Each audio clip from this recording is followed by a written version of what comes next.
I love coming down here at night. I don't know why. Just the way the lights light the basement. Well, actually, it's the way light the whole barn up. It just gives you that. I don't know. It's just a nice feeling being in this barn. I don't know why. So I apologize that haven't had any videos up in a few days. Really, I guess you missed a little bit. I got the burn pile back there is gone, which I'll show you in the daylight. I think there's like 3 stumps and some shit left, but the hot spot basically got put out today because they said an inch of rain. I believe it, the way everything's standing full of water. It's a mess. That's the other reason I really haven't had any videos, is the way the weather's been. It's kind of put a damper on getting a whole lot. Well, you guys just seen a black hole. It's kind of put a damper on getting a whole lot done. But I have been accumulating supplies. And I have, well, aside from working on the burn pile, I did finish knocking this big dork of mortar / concrete, whatever the heck it was, off this corner of the wall. Figured out part of the reason why it came off so hard is this block right here is the last round edge block. This block looks like they might have cut it off or cut it in half. And that block they would have had to have cut in half because that's a seam. And something's weird's going on here because these blocks are out of alignment. Actually, all 3 of these are out of alignment. It's almost like they replaced this block, possibly. But anyhow, they had poured the holes in the block full of concrete, and that's what I was fighting. So once I figured that out, I was actually able to bust out underneath it and get to where you could drive straight down on it, and then it kind of sloughed off in bigger chunks, but still ended up having to cut this off with a grinder and kind of smooth it out a little bit. And then we still got to replace this block. My new round edge block showed up. I got 10 halves and 10 holes. The downside to this block is the radius on this one's sharper. If you look, that's a pretty sharp radius compared to the old block, which is kind of a broad radius. I gotta look if I can find in the pile a round edge block off of that side, even if it's a whole block and I gotta cut it in half to replace that one. We might do it so it matches. Otherwise, these half blocks have enough meat in this corner. Might be able to get it mortared in there and get it set up, and then take a grinder and kind of face that off a little bit and blend it. It's on the bottom, so I mean, you're not really going to notice it much anyhow when it's all said and done. But so that's done. Like I say, the block showed up. I got rebar ties, which actually that's left over from when we put the addition on Dad's barn. Shit, 15 years ago now, maybe. It's been a long time. So those were hanging around the barn. Got those. Got some 2x4 12s to make a form to put a cap across here.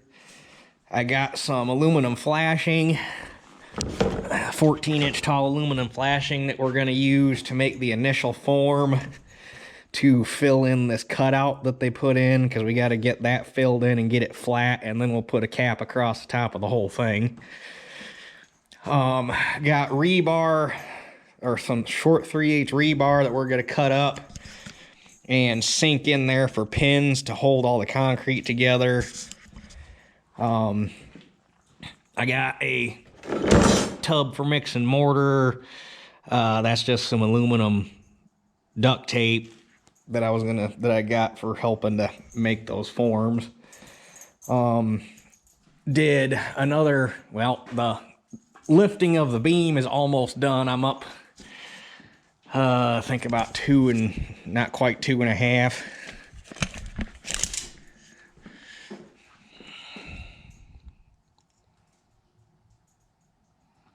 Yeah, it settled out on me about a 1/8 from when I finished lifting it the other day.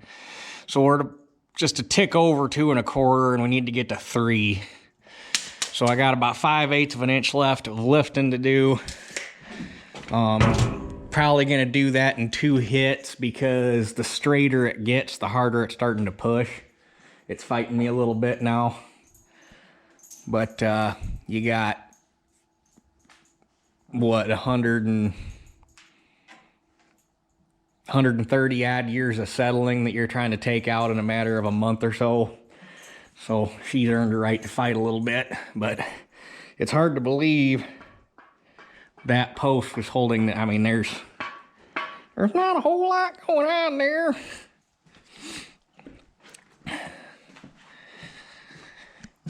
So, but I got the wheelbarrow in here because tonight I'm going to get this pile of crap out of here and excavate a little bit around there so that we can build the form.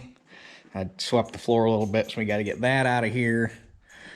And I wanted to get a short video put together here to kind of show you what's been going on since I haven't got any videos up, because it's just been a bunch of small projects basically, and the fact that since I put the last video up, that illness, whatever the hell I had that I was fighting, I've had a bunch of up downs with that. So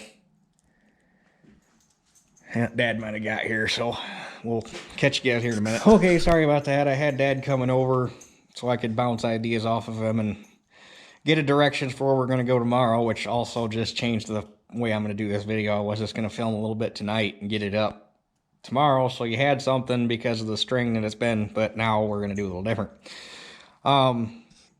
So initially, when we had talked about it a couple weeks ago when this whole schmear started, we were going to pour that hole shut and then let it set and then pour a cap over top of it. Now, upon further discussion, I'm going to form it and pour it all in one shot. So, that being said, we have some actually not too bad weather coming up for pouring concrete. It's supposed to be mid to upper 30s during the day, pretty much for the foreseeable future. But it's supposed to be getting down in the upper 20s at night, and the last thing you want is concrete freezing, because then it's no good. So, with that being said, it's going to get me an afternoon or so, or 2, to get this formed up, and I got to take a grinder and knock some of this, although there's not really a whole lot of loose shit. But I got to take a grinder and make sure that there's no loose stuff on here. And I got to go over and get Dad's big Milwaukee hammer drill, and we got to drill some holes to put rebar pins in to help hold the cap on this footer. And then I got to get a form made, which is going to take a second too. So that being said, I gotta pull these screws out. I guess tomorrow I'll add on getting this form built. So it's gonna drag out getting this video uploaded, but it'll give it a little bit more meat.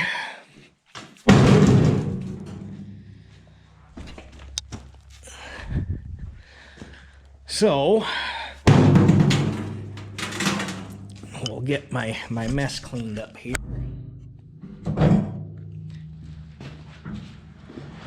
I should have got the camera out Sunday, because I successfully fixed the Mini very, very easily. Actually, yeah, well, I'll throw that stuff in the bottom. So, where can I put this? So you remember, ever since we got the thing, it has been a piss poor cold starter. At least that's what it seemed like the issue was.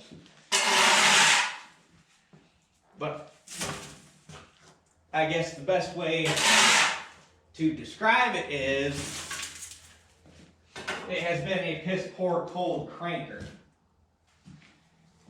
it always seemed like when it was warm outside,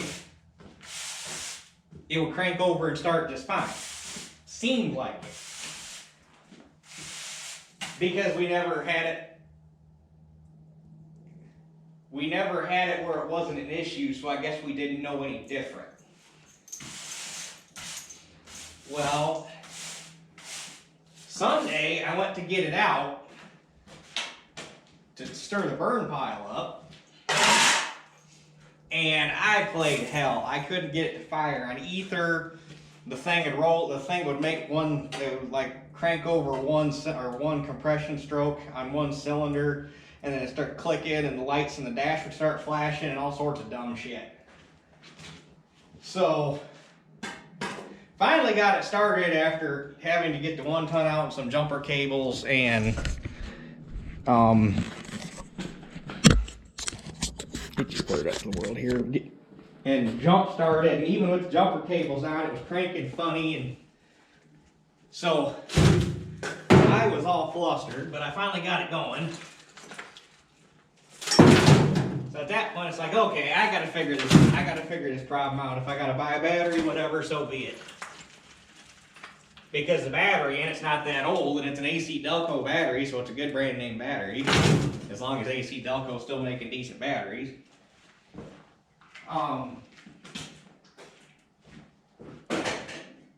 So I went about my business, got everything done, went on about my day. Had a few things to do. Got home, went to mom and dad's and got a battery tester. Because I mean, it acted like there was a dead cell in the battery the way it was cranking. So a battery tester on it, I mean, it pulled it down to about like 11.5 volts, 11 volts. I mean, it was pulling it down a little bit, but it was still testing good on the gauge. It's like, what the hell? Well, that means great. Well, now we gotta start chasing down electrical gremlins, which I hate.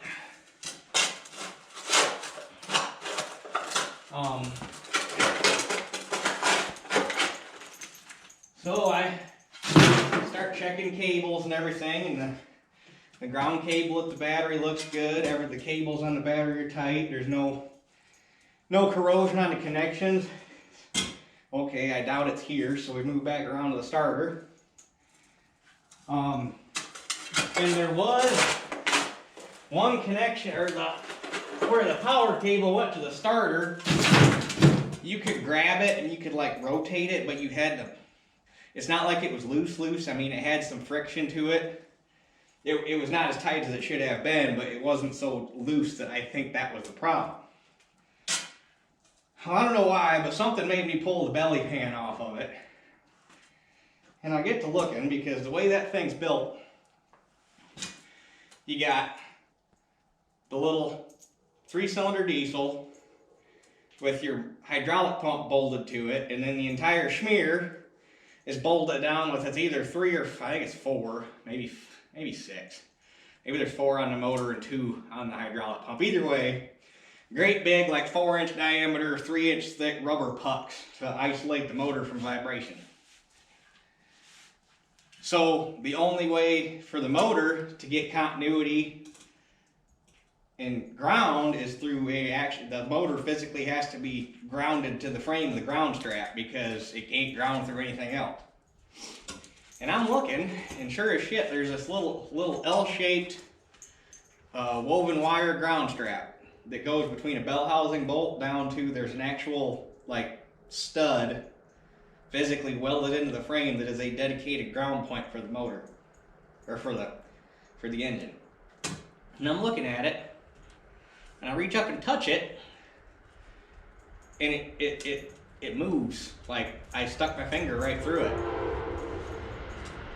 So it's just like a regular chassis ground strap you'd expect to see in a vehicle, just on steroids. It's probably about 2.5 inches wide, you know, thin, with a piece of sheet metal, or a sheet metal cap crimped on both ends where the bolts go through. And the way they had it,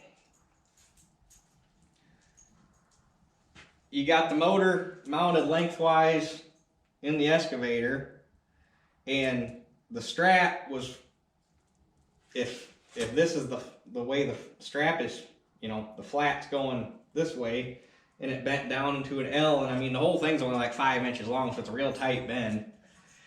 Well, the way they put it on there, it was made to flex for vibration going, you know, this way. The problem is, the way the motor's mounted, it vibrates this way. So basically what it did, because they had the strap facing longitudinally, it was trying to flex the widest part instead of being like this to flex the narrow part.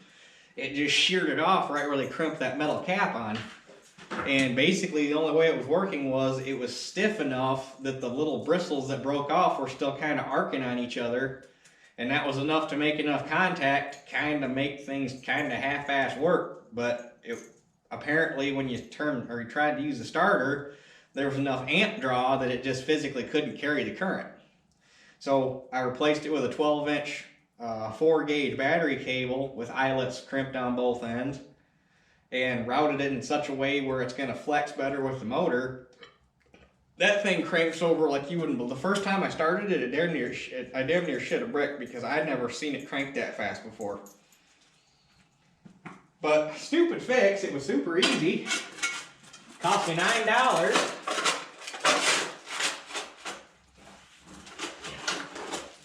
And problem solved.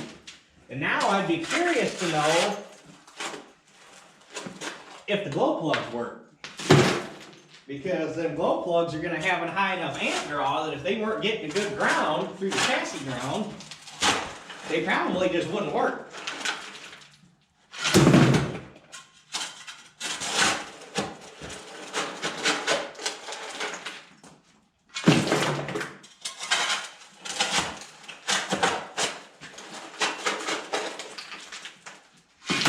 Okay, as muddy as it is back there, I think I'm going to call this a load. Tell you what, pushing that wheelbarrow across the swamp with grass that ain't been mowed, trying to keep it upright, keep the front wheel from flipping out and under it, and then pushing it uphill to get to where the pile was is not something you want to do after having two really big tacos for dinner. Whew.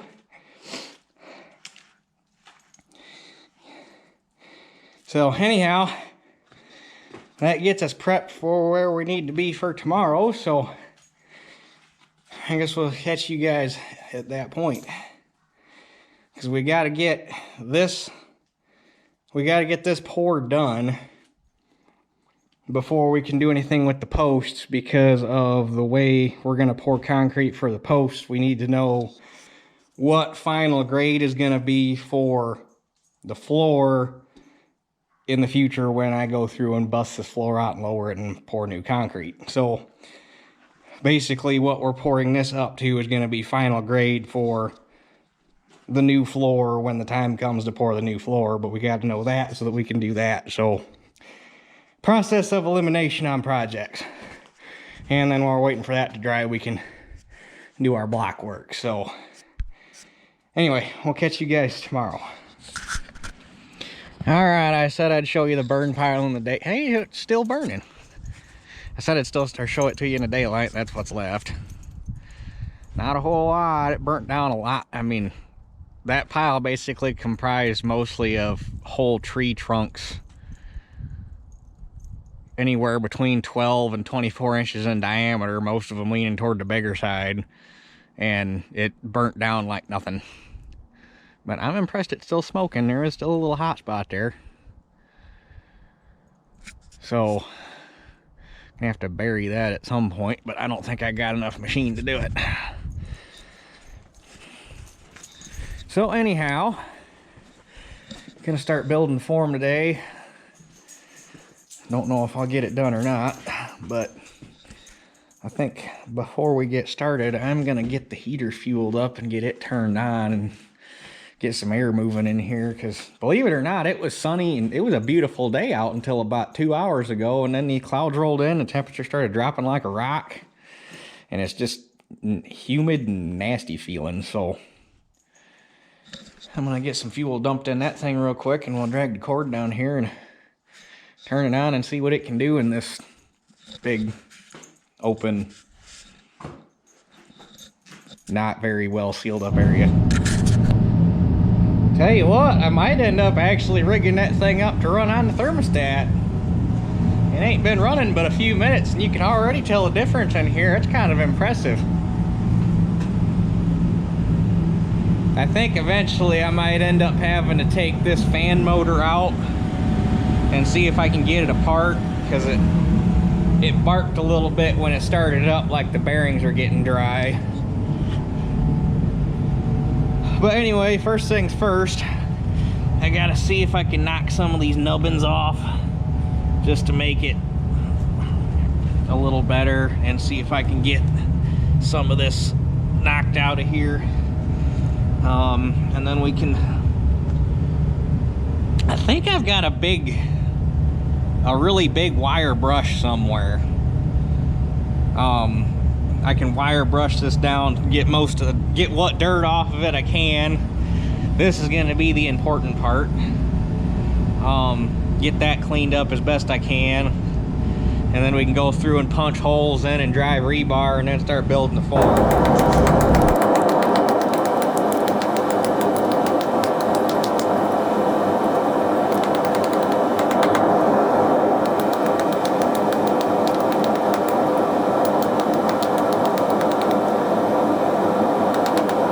Well, I'm impressed. It heats this. Not that it was super overly cold. It's still mid upper 30s outside, but it got it warm enough in here in about, I don't even know if it's been 20 minutes yet. It's been 20 minutes at the most. It's already got it warmed up enough in here that I stripped my coat off about 10 minutes ago, and I just shut it off.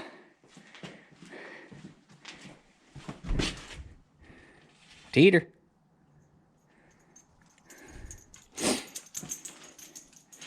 So I'm definitely gonna have to get the thermostat set up so it'll run off the thermostat, because wowzers, that's impressive. I didn't figure it would heat this big open hole up that good that fast.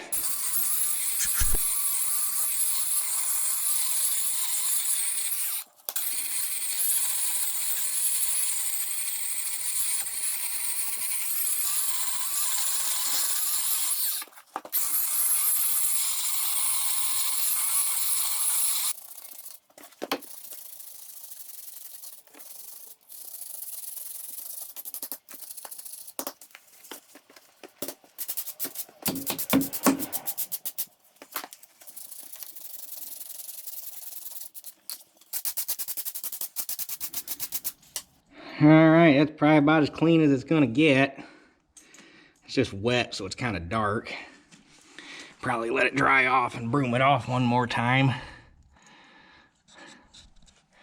But these are kind of interesting. There's this rectangle hole here and this rectangle hole here that's going in a different direction. And they're formed into the footer, but I don't know what they would have corresponded to, because the holes from the original posts, there's one there and one there, so, and they wouldn't correspond to a wood post, I wouldn't think. A mystery we will never know. Okay, I went through and made some marks about where my, yeah, you probably can't see them, about where my pins are gonna be. But before I go through and drill them, I want to get one side of the form on, so I got something good to measure off of to find center. So I get to play with my new toy. Actually, it's not new. I had it since I quit Bayer. They had these, when I worked there, they had these things called B-boy points. Basically, it was just throwing you a dog bone for doing your job. But it was very, very biased, and they played favorites with it, and it was not a good system. But either way, I had a whole crap ton of them saved up right before I quit, so I cashed everything in because you don't want that to go to waste. And I had enough that in their shop there for them, I got this thing. It's like I looked it up. It's damn near an $800 Milwaukee compound miter saw. And it's got digital readout for your angle and the whole 9 yards. The only thing it doesn't have, unless it's got it and I just can't find it, is the little laser deal to tell you where the blade's gonna hit the board at. Which it might have it, but it's got a light. So there might be a laser on it too, and I just haven't figured out how to turn it on yet. But it's pretty slick.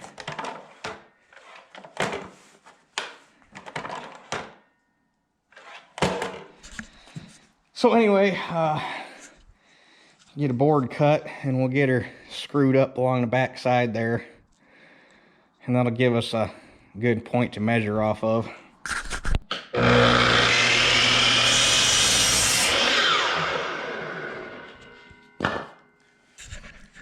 The only thing I don't like about it is it's got the damn little damn it in there for a safety trigger.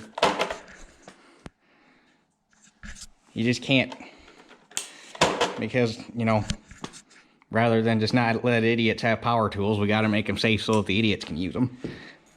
Okay, so basically what I got to do here is I'm going to come on this side and use it for my baseline, since I have, floor here to butt it up against.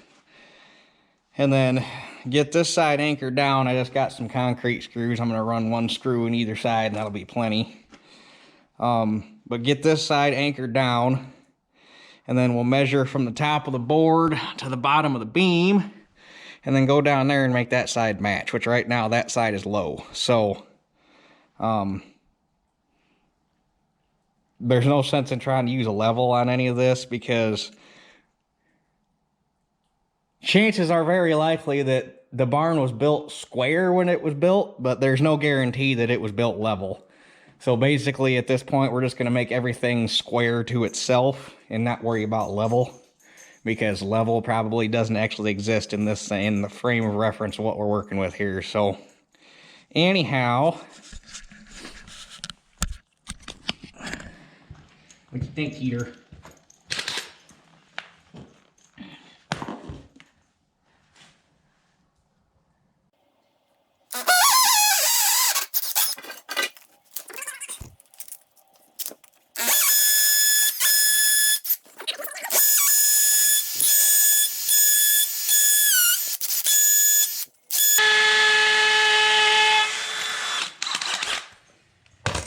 Okay, and then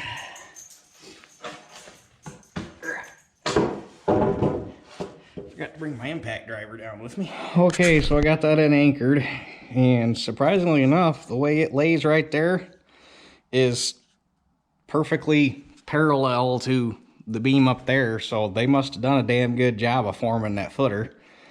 But there is a slight step with whatever's going on with this block right here, so I'm gonna have to take a grinder and knock the bottom corner of this 2x4 off so that it'll sit up against there flat. Okay, now that I had something decent to measure off of, I went through and remarked my holes so they're on center. And we'll punch a few in. Well, we'll punch them all in. Start off with a 3/8 bit. I'll just do one and see, since you can't really step drill concrete bits, see if this will be big enough to drive the rebar. It's 3/8 rebar, so it ought to fit.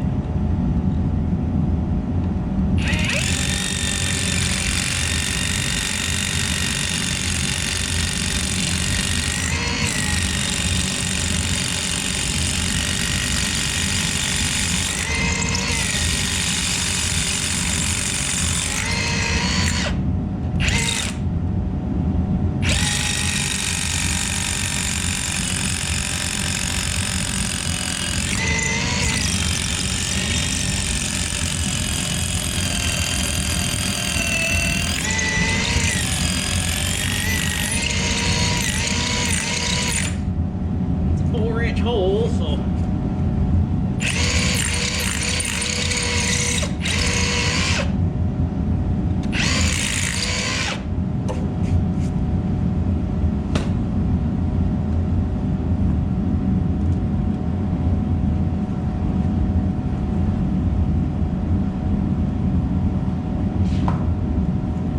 Fit, or we're gonna have to jump up.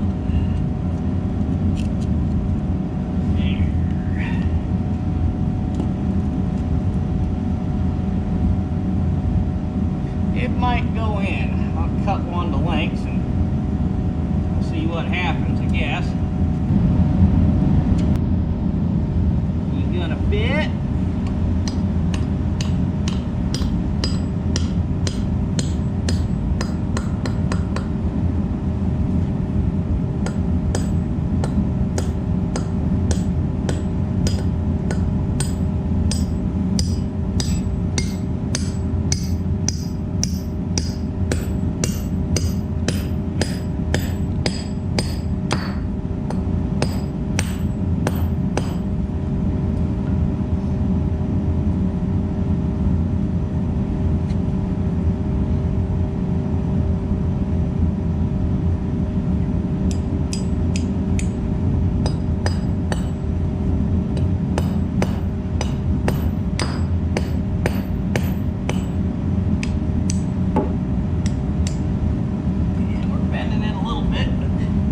It's in, so I guess we'll stick with that, and I'll just cut them a tad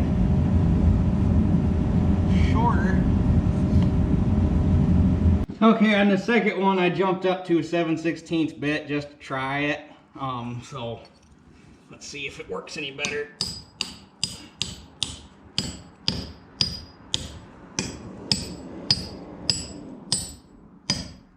Yeah, that works a lot better.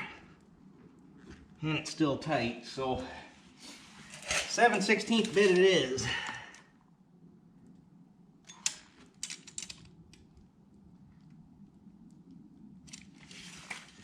And we'll saw a little bit off the top of this guy here.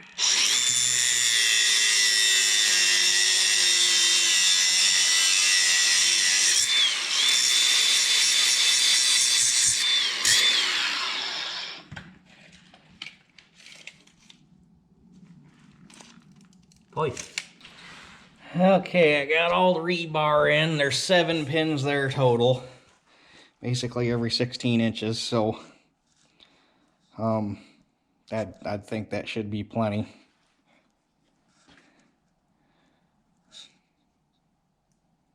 I don't know, maybe I want to go right close to the block.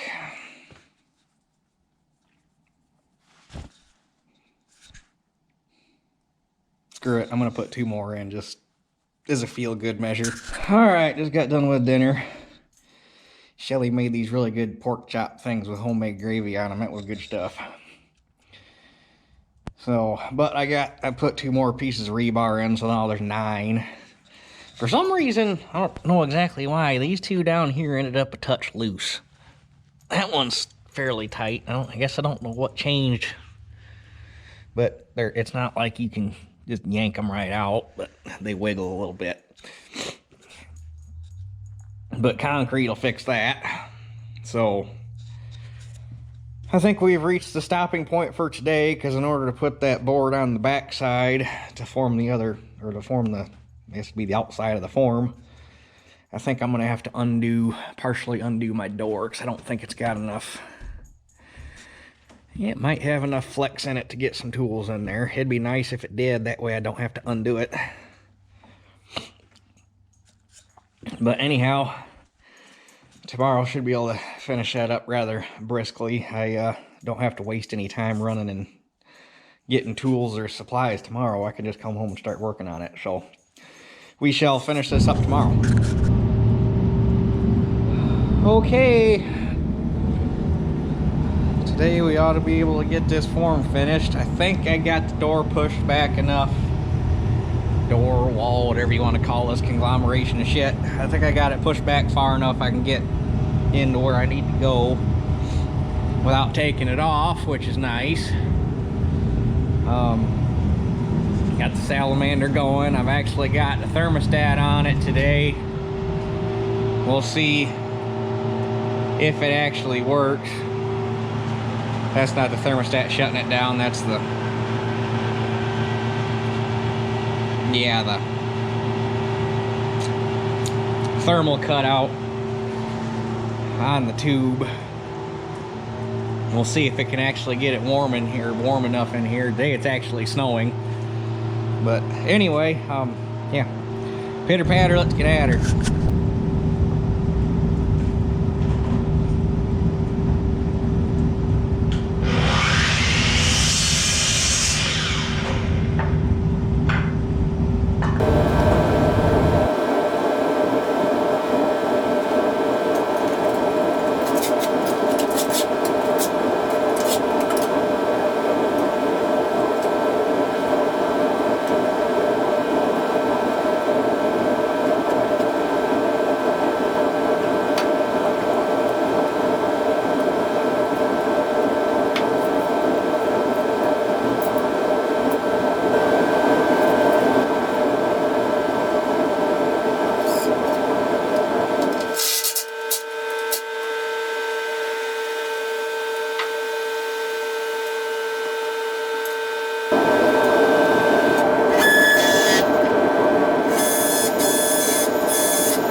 Okay, when I laid that second one in, I figured rather, with two people, it wouldn't have been a big deal setting it in there and having somebody hold the tape measure and fiddle with it and get it to set right. But I figured do it by myself. It was easier to lay a level, since I know that this one's good. Lay a level across and get them even that way. And it worked out a lot better. So now that those are both in, comes the fun part of forming in this whatever they got going. Actually, what happened here is there must have been a step in the original foundation before they put the block in, because there's one more row of block on that side. This would be the last row of block sitting on here, and on this one they had to add another layer of block because of the grade, which is why this ended up the way it is, which didn't become apparently obvious until we got all the crap out of the way. So because you get down to here and this surface is nice and flat and smooth like this surface is, and the rough part right here is clearly where they busted something out, and then poured it all full of concrete when they poured the doorway in. So but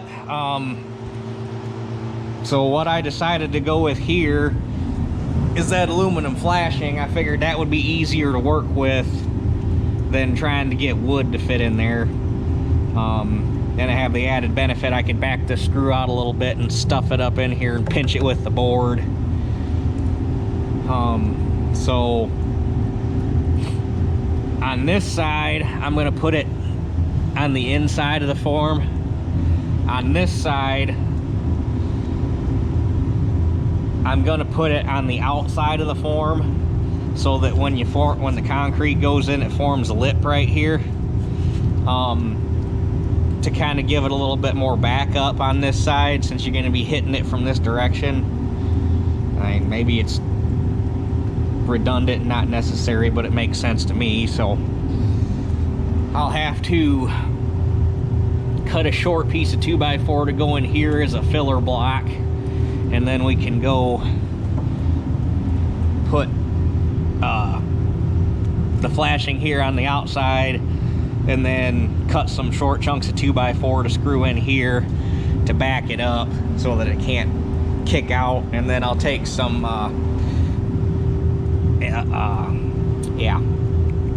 foil tape and tape it on the bottom. Hopefully it'll stick. I guess we'll find out, but it ought to be at least enough to keep the concrete from pooching out. So that's the next step.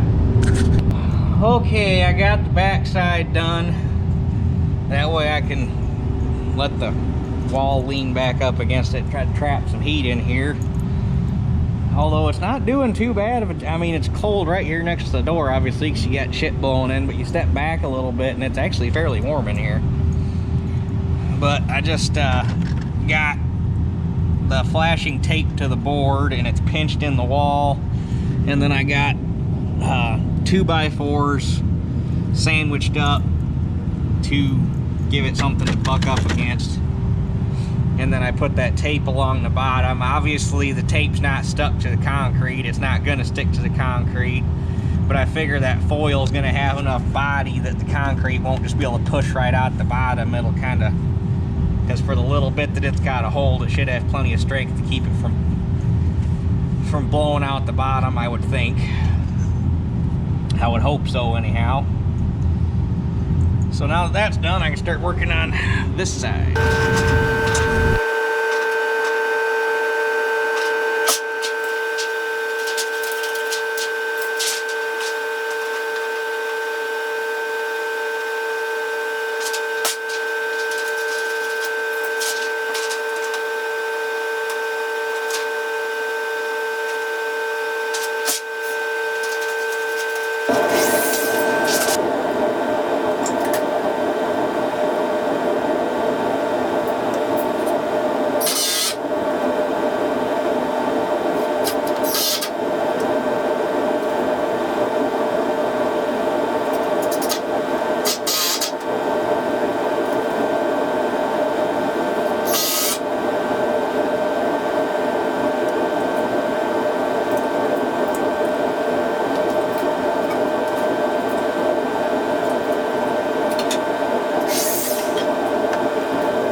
Alrighty.